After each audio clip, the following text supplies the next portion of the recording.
고등 여러분 안녕. 화학 가르쳐주는 남자 화가 정선생입니다.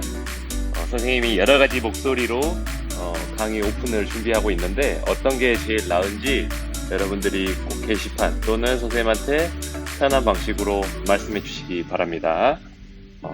온라인 계약 3주차 두 번째 시간인데요. 저번 시간까지 탄소화합물을 살펴보았는데 어려운 내용은 없었나요?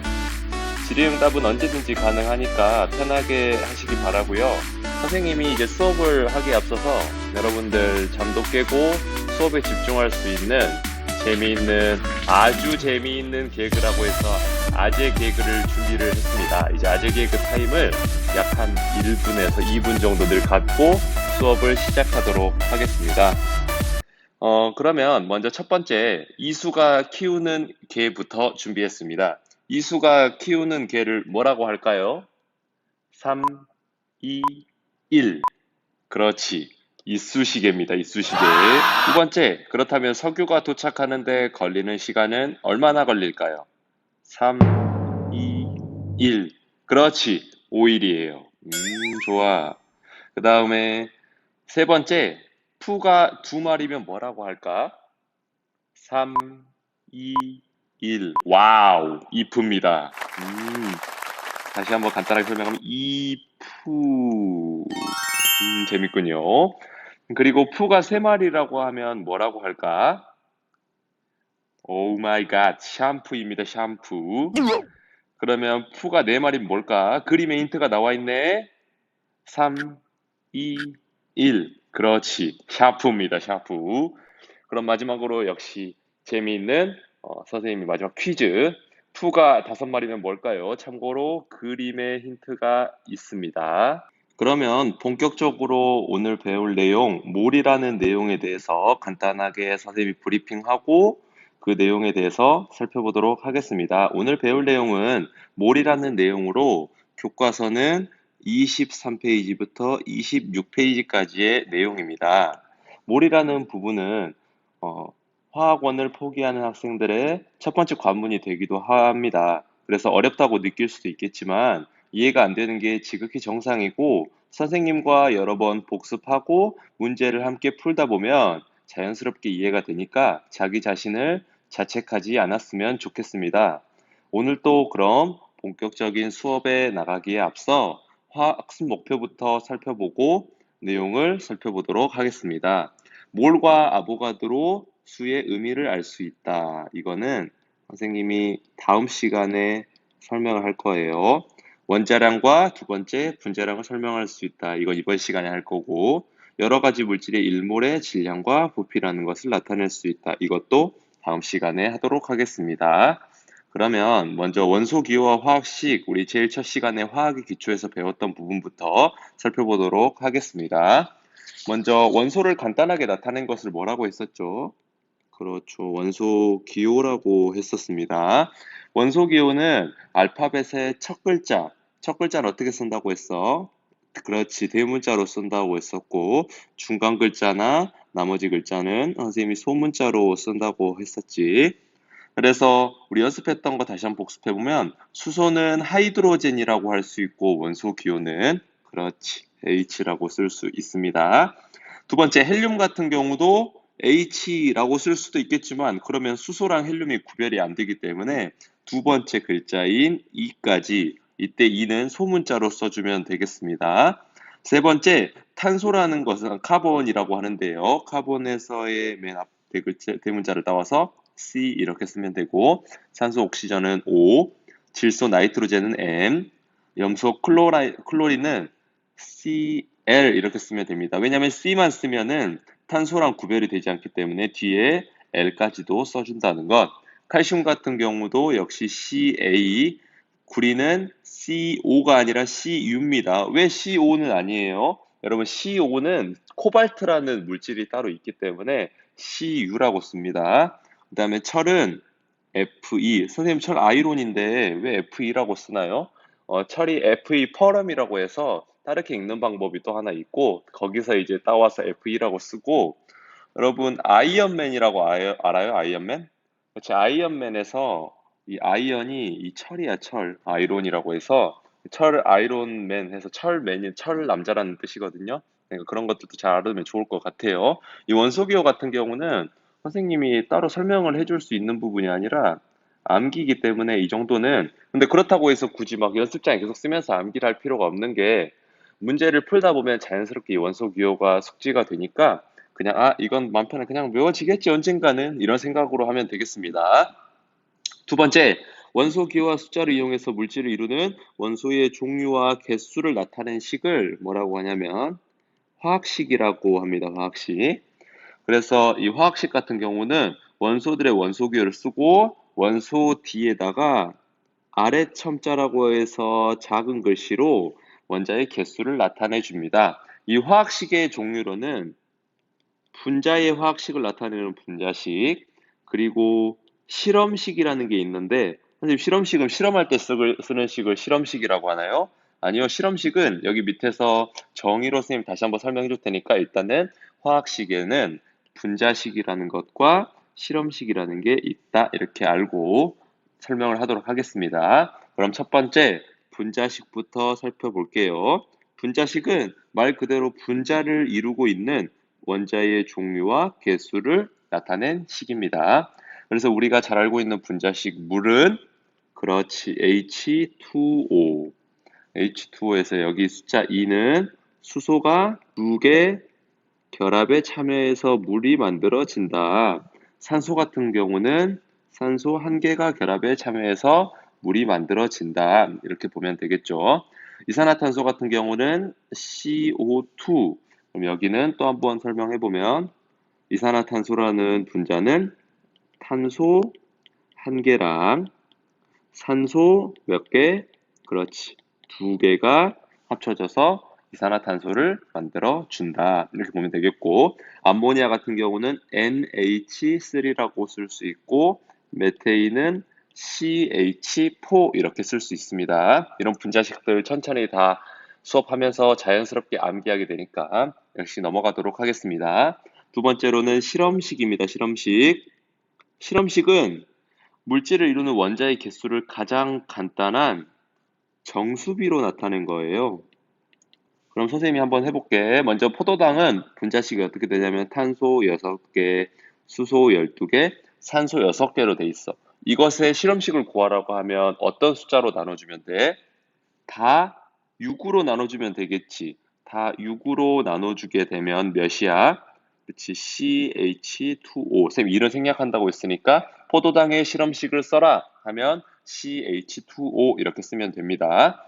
벤젠 같은 경우는 탄소 6개, 수소 6개로 이루어져 있고 이것도 역시 가장 간단한 정수비로 나누려면 6으로 나누면 되니까 CH 이렇게 쓰면 되겠습니다. 다음으로 넘어가서 원자량과 분자량과 몰이라는 부분 살펴보도록 하겠습니다. 먼저 여기서 이 화학식을 표시하는 방법은 선생님이 지금 동그라미 친 것처럼 이렇게 쓸 수가 있는데 여기서 이 원소 기호를 먼저 해석을 하고 우리가 원자량부터 살펴볼게요. 먼저 가운데에 있는 X라는 물질은 뭘까? 그렇지. 우리가 방금 아까 첫 번째 썼던 것처럼 원소 기호가 됩니다. 수업 처음에 썼던 것처럼. 두 번째, 그 다음에 위에 X 앞에 보면은 앞쪽에 위에 있는 A라는 건 뭐냐면 여러분 질량수라고 합니다. 말 그대로 원소의 질량 또는 원자의 질량이라고 생각하면 돼. 그 질량을 어떻게 구하냐면 양성자, 원자 핵에 들어있는 양성자 수랑 중성자 수를 더하면 됩니다.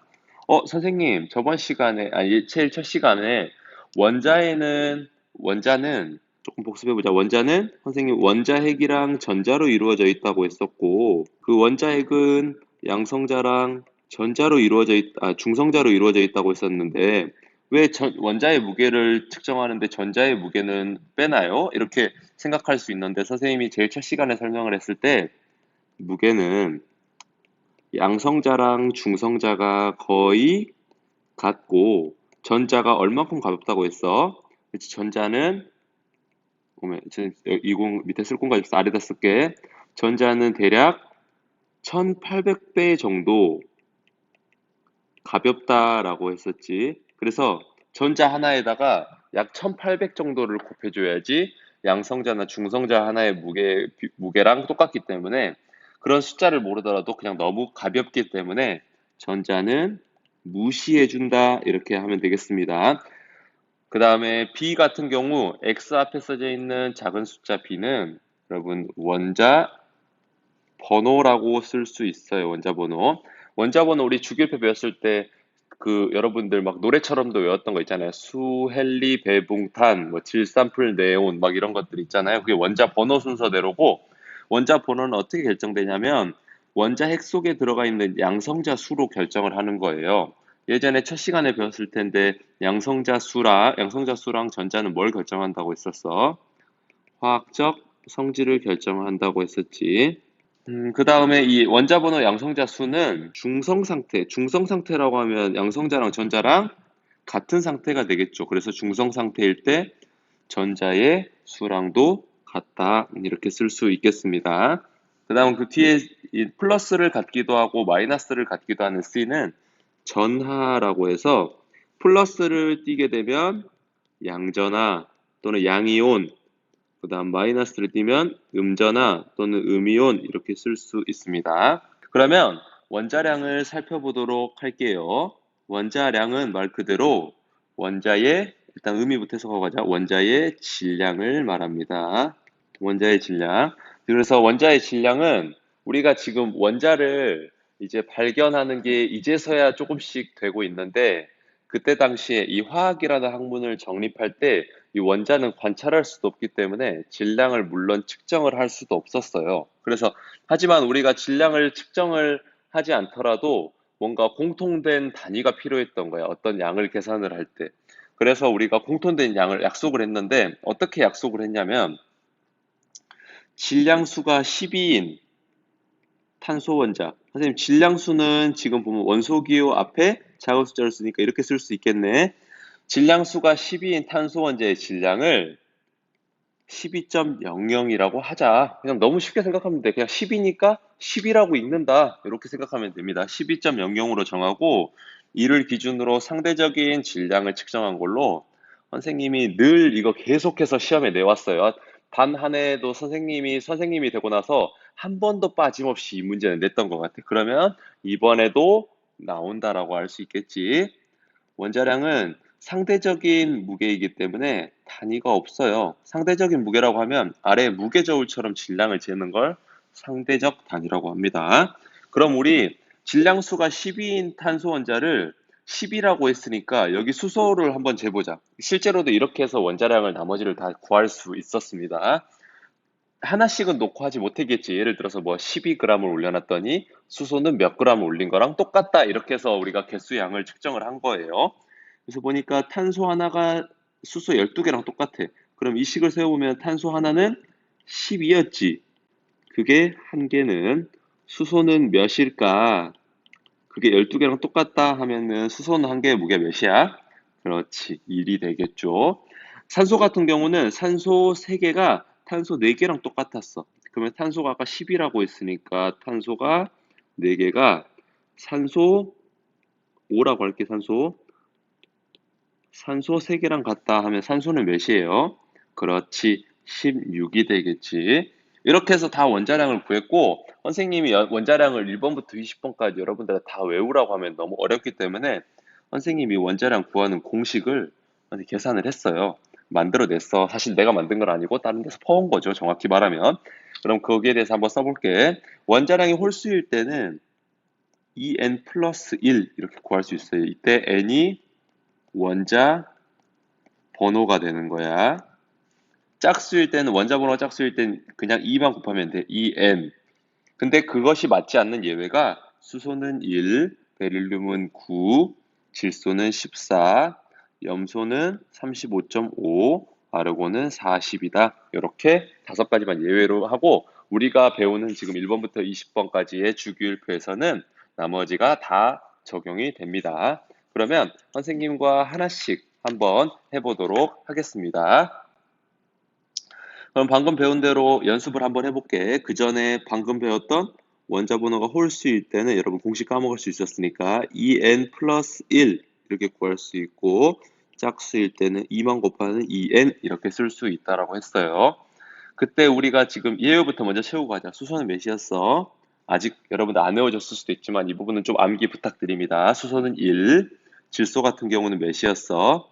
14, 염소는 35.5 이렇게 된다고 했지. 나머지 채워보자. 나트륨 같은 경우는 여러분 원자번호 몇 번이야? 헷갈릴 수 있어요. 지금은 주기율표 찾아보면서 하는 거야. 나트륨 같은 경우는 원자 번호가 11번이에요. 11번이면은 홀수야, 짝수야? 그렇지, 홀수지. 홀수기 때문에 원자량은 11 곱하기 2 또는 2 곱하기 11 플러스 1 이렇게 하면 몇이야? 그렇지, 23이죠. 탄소 같은 경우는 아까 우리가 10이라고 약속을 했으니까 굳이 따로 구할 필요 없고 나는 공식으로 외우고 싶어요 하면 탄소 몇 번이야? 탄소 6번이야. 6 곱하기 2 해도 돼요. 산소 같은 경우는 원자번 몇 번이야? 그렇죠. 8번이죠. 8번이니까 짝수니까 8 곱하기 2는 16. 황은 몇 번입니까? 와우, 그렇지. 16번이야. 아주 똑똑해요, 여러분들. 16 곱하기 2, 32. 칼륨 같은 경우는 여러분 원자번호 19번입니다. 그러면 홀수니까 19 곱하기 2 플러스 1 이렇게 하면 39가 됩니다. 여러분 아주 똑똑해. 이렇게 지금 잘 따라오고 있는 여러분들한테 선생님 박수 한번 때리도록 하겠습니다. 짝짝짝짝짝. 그 다음으로 넘어가서 평균 원자량이라는 것 계산해 볼게요.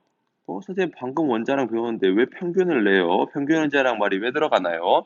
그것은 여기 정의를 살펴보면 대부분의 원소는 여러분 동위 원소라는 게 존재합니다. 선생님 동위 원소는 또 뭐예요? 동위 원소 밑에 살펴볼 테니까 일단 쭉 넘어갈게요. 대부분의 원소는 동위 원소라는 게 존재를 하는데 동위 원소가 존재하게 되면 각 원소의 원자량은 자연계에 존재하는 동위 원소라는 다양한 원소들을 고려해서 존재 비율을 고려한 걸 평균 원자량이라고 하는데 여러분들 이렇게 정의 물어보면 무슨 말인지 하나도 이해가 안 되잖아. 그래서 일단은 평균 원자량이라고 하면 다양한 원소들이 똑같은 원소라고 해도 다양한 형태로 존재하는구나. 예를 들어서 뭐 적절한 비유는 아닐 수도 있겠지만 우리가 뭐 과자를 뜯었을 때 선생님 자갈치라는 과자를 좋아하기 때문에 자갈치라는 과자를 뜯었을 때 과자의 모양은 얼추 비슷하지만 사실 무게를 측정해 보면 다 다를 거예요. 그 무게들을 평균으로 측정한 것, 원소들도 우리 주변에 굉장히 많이 있지만 조금씩 질량이 다른 원소들이 있거든요. 그런 원소들은 주기율표에다가 가장 많은 걸 적을 수도 없잖아. 왜냐하면 적은 질량이 조금 다른 미량의 애들도 고려를 해줘야 되기 때문에 걔들의 평균을 구한 원자량을 주기율표에 기재를 해주게 됩니다. 그래서 주기율표에 기재된 원자량을 평균 원자량이라고 합니다. 그래서 평균 원자량은 실제 사용되는 원자량으로 주기율표에서 소수점으로 나타냅니다. 그럼 우리 선생님이 방금 살펴본다고 했던 동위 원소 살펴볼게요. 동위 원소라는 것은 먼저 정의부터 살펴보면 양성자 수가 같아요. 양성자 수 뭐 결정한다고 했지? 그렇지. 화학적인 성질을 결정한다고 했었고 양성자 수가 같아서 양성자 수는 또 뭐랑 같다고 했지? 그렇지. 원소 기호를 정할 때 원자 번호랑 같다고 했었어요. 양성자 수가 같아서 원자 번호는 같지만 뭐가 다른 거냐면 중성자 수가 다른 거야. 중성자 수가 다르면 여러분 물리적 성질이라는 게 다른데요.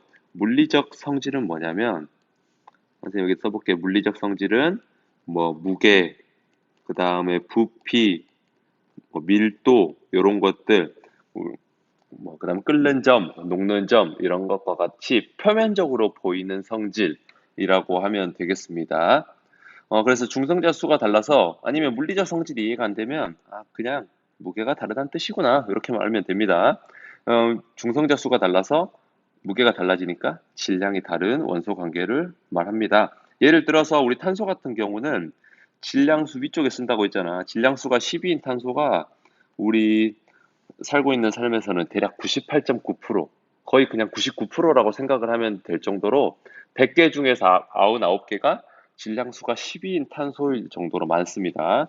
하지만 미량으로 질량수가 13인 탄소도 1.1%가 존재하고 14는 거의 매우 미량해서 좀 취급을 하지 않는다고 하네요. 이때 평균 원자량을 구하는 방법을 한번 해보도록 하겠습니다. 참고로 이때 평균 원자량 구하는 방법 선생님이 재작년에 시험에 냈었어요. 그럼 한번 이거 계산해 볼게. 탄소의 평균 원자량은 질량수가 12인 탄소가 몇 프로 있어? 98.90%. 그 다음 질량수가 13인 것은 그렇지 1.10%. 퍼센트니까 몇으로 나눠줘야 돼? 전체 합친 게 100이니까 100%로 나누면 대략적으로 계산해보면 12.01입니다. 선생님, 이렇게 지금 복잡한 걸 시험에 내셨다고요? 저희 안 그래도 문제 풀 시간도 없는데 이거 언제 다 계산해요? 그럴 줄 알고 선생님 숫자를 좀 변형해서 쉽게 출제를 했죠. 어떻게 출제를 하는지까지 가르쳐 줬는데 여러분들 요거 나오면 맞춰야 돼 무조건. 넘어가도록 하겠습니다. 그 다음에 이제 분자량이라는 것 한번 살펴보도록 하겠습니다. 분자량. 분자량은 분자를 구성하는 모든 원자들의 원자량을 합친 것으로 원자량과 같이 원자량이 상대적인 질량이었기 때문에 이 상대적인 질량을 더한 분자량 역시 중요하니까 빨간색으로 쓸게. 단위가 없다. 이렇게 쓸 수 있습니다. 분자 모형도 한번 그려볼게요. 여러분들 이 분자 모형 우리 아직 알 필요 없어. 선생님이 뭐였더라? 이거 분자량 계산하려고 넣은 거니까 일단 분자 모형을 3단원에서 배울 겁니다. 선생님 여기 이렇게 겹치게 된 걸로 그렸는데 왜 겹치게 그렸어? 이건 이제 공유 결합을 했다라는 뜻으로 여러분들 나중에 3단원에서 가르쳐 드릴게요. 일단은 공유 결합하면 이렇게 겹쳐서 그린다라는 것만 알면 돼. 산소 같은 경우는 몸에 O라는 물질이 이렇게 두 개가 겹쳤다 이렇게 보면 되고요. H2O라는 물질은 O라는 물질과 H라는 물질이 이렇게 되어 있다.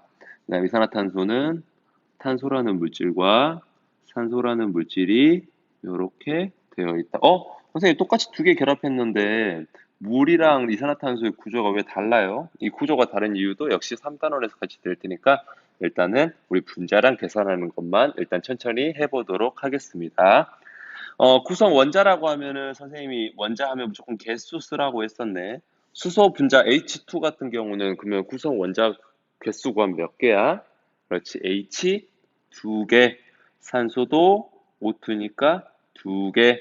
H2O는 수소 한 개, 수소 두 개군요. 수소 두 개, 산소 한 개. 이산화탄소는 탄소 한 개, 산소 두 개 이렇게 쓸 수 있습니다. 원자량 아까 수소는 몇이었어? 1이었지. 근데 일자리가 두 개 있으니까 분자량은 1 곱하기 2는 2 이렇게 쓰면 되겠죠. 산소는 하나당 몇이야? 16이지. 16 곱하기 2는 32. 그러면 우리 수소도 구했고 산소도 구했네. 수소 1, 산소 16이니까 여기 물은 수소 2개, 2 곱하기 1 플러스 산소 하나니까 계산하면 그렇죠. 18. 그 다음에 이산화탄소 같은 경우는 탄소 12, 산소 16이니까 탄소 하나 12 곱하기 1, 산소 16 곱하기 2니까 그렇죠. 44 이렇게 됩니다.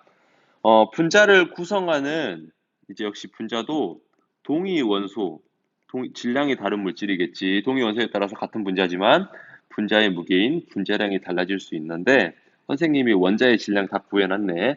HCl이라는 염산이 지금 보면은 수소 무게 질량수 1짜리랑 염소 35짜리 더하면 36의 무게를 갖는 염소도 존재하고 그 다음에 수소 1짜리 질량 염소 37짜리 결합하면 38짜리도 존재하고 수소 2랑 염소 35 더해서 37짜리도 있고요. 수소 2랑 염소 37 해서 39짜리도 있습니다. 선생님, 어떤 물질은 수소 같은 경우 1짜리도 있고 2짜리도 있고 어떤 물질, 염소는 왜 35랑 37인가? 이거는 여러분들 자연에서 이렇게 발견된 거라서 그 이유가 특별하게 없어요. 예를 들어서 뭐가 있을까? 선생님 왜 나무는 녹색인가요? 이거랑 똑같은 거야. 그 다음에 또 뭐가 있지? 선생님 왜 바다는 파란색인가요? 바다가 파란색으로 보이니까 파란색인 거죠. 그런 것처럼 염소랑 수소가 이렇게 발견이 된 거니까 여러분들 여기에 대해서는 그냥 그러려니 하고 받아주었으면 좋겠습니다. 그럼 마지막으로 분자가 아닌 화학식량 먼저 한번 계산을 해볼게요. 이 화학식량이라는 용어를 이해를 하기 위해서는 우리 저번 시간, 제일 첫 시간 화학 기초에서 배웠던 이온결합, 공유결합, 금속결합이라는 형태를 살펴봐야 되는데, 이온결합 같은 경우는 금속이랑 비금속 중에서 어떤 물질을 결합한 거야? 그렇지, 금속이 전자를 잃고 양이온과 비금속이 결합을 한 걸로 기본 단위는 뭘 가진다고 했어? 기본 단위는 그렇지, 결정을 갖는다고 했지. 선생님이 결정은 분자보다 더 큰 단위라고 했었어요. 두 번째, 공유결합 같은 경우는 어땠어? 공유결합 같은 경우는 그렇지, 비금속과 비금속이 전자를 공유해서 결합한 결합으로 기본 단위는 뭐였어? 그렇지, 기본 단위는 분자도 있고 그리고 결정도 있다고 했었지. 그 결정을 이루고 있는 거는 다이아몬드 그리고 SiO2 또는 뭐 SiO4 이런 물질들이 있다는 것. 나머지 걔들 빼고는 다 분자입니다. 그 다음에 마지막으로 어떤 결합이었지? 그렇지, 금속 결합이었지. 금속 결합은 금속과 금속이 결합한 걸로 기본 단위는 뭐였어? 그렇지, 기본 단위는 결정이 됐지. 단위, 결정 이렇게 쓰면 되겠네요. 그래서 분자가 아닌 물질 같은 경우는 뭐라고 생각을 하면 되냐면 결정의 화학식량이라고 생각하면 돼. 그래서 염화나트륨 같은 경우는 지금 보니까 염화나트륨, 염화칼슘은 나트륨이나 칼륨이라는 금속과, 금속은 빨간색으로 동그라미 칠게요. 그 다음에 염소랑 염소라는 비금속 물질이 결합한 이온 결합 물질이고, 이온 결합 물질이나 또는 우리 공유결합 중에서도 이산화 규소, 다이아몬드와 같은 애들, 공유결합 물질은 얘들은 결정이 분자가 아니다라고 써야겠네요. 결정이니까 분자가 아니다. 그럼 결정 이렇게 쓰면 되겠네요. 그래서 분자가 아닌 물질의 화학식량은 물질의 화학식을 이루고 있는 원자량을 더해서 계산할 수 있는데요. 염화나트륨 NaCl 같은 경우는 말 그대로 나트륨 Na라는 나트륨과 염소라는 CL이라는 염소를 더해서 하면 되는데, 나트륨은 몇이었어? 위에 모르겠으면 표를 보면서 하시면 됩니다. 23과 35.5 더하면 그렇지 58.5. 결정이라고 하면 지금 여기 모형에 나와 있는 것처럼 그림이 이렇게 정육면체 형태로 생겨 있는 것을 결정이라고 하는 거예요. 얘를 다 결정이지. 쭉 쓸게요. 염화칼슘 같은 경우는 한번 무게 재보자. 처음에는 위에 보면서 이제 여러분들 위에 안 나와 있으면 직접 계산을 해볼 수도 있겠지. 칼슘 같은 경우는 원자번호 몇 번이야? 칼슘 같은 경우 20번이지. 그럼 짝수네. 그러면 20 곱하기 2니까 40 이렇게 쓸 수 있겠죠? 40. 그리고 염소 같은 경우 35.5였는데 두 개가 있잖아. 둘이 더하면 그렇지, 총 111 이렇게 나옵니다. 이산화규소 같은 경우는 S 몇이었어? S 한번 계산해보자. S는 16번이야. 그러면 짝수니까, 짝수일 때는 원자량 곱하기 2니까 32 이렇게 써주면 되겠고, 산소는 16자리가 두 개니까 2 이렇게 하면 그렇죠, 64가 되겠네. 여러분, 황이 아니네? 잘못 썼다. 그래, 이런 것들 여러분들 쌤 틀릴 수 있으니까 이렇게 지적을 해주란 말이야. SI잖아, 규소니까. 에이, 규소 몇 번이야? 그렇지, 14번이지, 짝수니까. 그럼 곱하기 2 하면 28. 그리고 산소는 16 곱하기 2니까 32 다음에 60 이렇게 되겠네요. 다이아몬드 같은 경우 탄소 하나로 이어졌기 때문에 12 이렇게 쓰면 되겠습니다.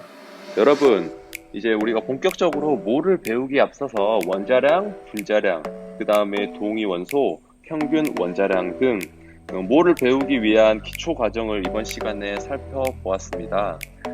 좀 아직까지 이 부분이 어려울 수도 있고 단위가 없다 등 뭐 헷갈릴 수도 있는데 다음 시간은 조금 더 어려울 수도 있어요. 근데 이제 그냥 그러려니 하고 나중에 선생님과 함께 문제 풀면서 천천히 익히면 되니까 너무 걱정하기보다는 그냥 올해의 목표는 여러분들이 화학원을 잘해야겠다라는 생각보다도 선생님 생각에는 화학원을 한번 살펴본다라는 생각으로 하면은 너무 좋을 것 같아요.